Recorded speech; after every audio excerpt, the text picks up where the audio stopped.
I see what he's doing. You know, we have a new category of crime. It's called migrant crime. This is an invasion of our country. They're sending prisoners, murderers, drug dealers, mental patients, terrorists. The worst of every country is coming into our country now. Okay, stop. This isn't just a political talking point. It's a textbook example of what sociologists call moral panic. Moral panic occurs when a group or issue is exaggerated into a threat to societal values. It starts with a folk devil, a group or symbol framed as a villain. In this case, undocumented immigrants are being scapegoated as dangerous, even though studies consistently show that immigrants commit fewer crimes than US citizens. The term moral panic was coined in 1972 by sociologist Stanley Cohen.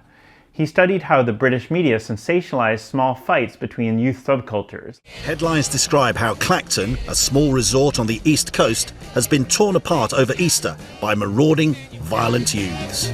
These scuffles were blown way out of proportion, with headlines warning of societal collapse. Cohen showed how fear often outpaces facts, with media outrage amplifying narratives that feed public anxiety. We're talking about £513 worth of damage. It's not much more than they would expect on any bank holiday. This formula repeats throughout history.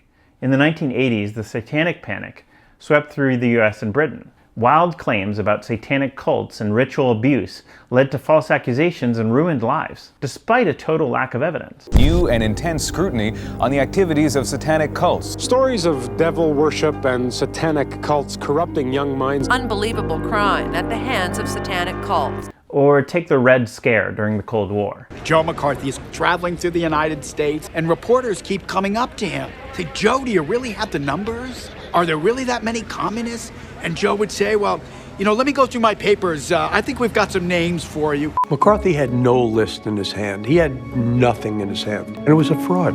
Why do moral panics happen? Sociologists argue that they thrive in times of uncertainty, when economic struggles, cultural shifts, or rapid technological changes leave people feeling like their way of life is slipping away. At their core, moral panics aren't just about fear, they're about control. By simplifying complex issues like immigration or inequality into us versus them narratives, moral panics create a false sense of clarity. They make it easy to point fingers at scapegoats, whether it's immigrants, subcultures, or new technology. But this focus on blame often props up harmful policies while leaving the root problems unaddressed, ultimately making things worse. So the next time a crisis dominates the headlines, take a moment to pause. Ask yourself, is this a real threat or just a moral panic? Because separating fear from fact isn't just less stressful, it's how we actually solve problems.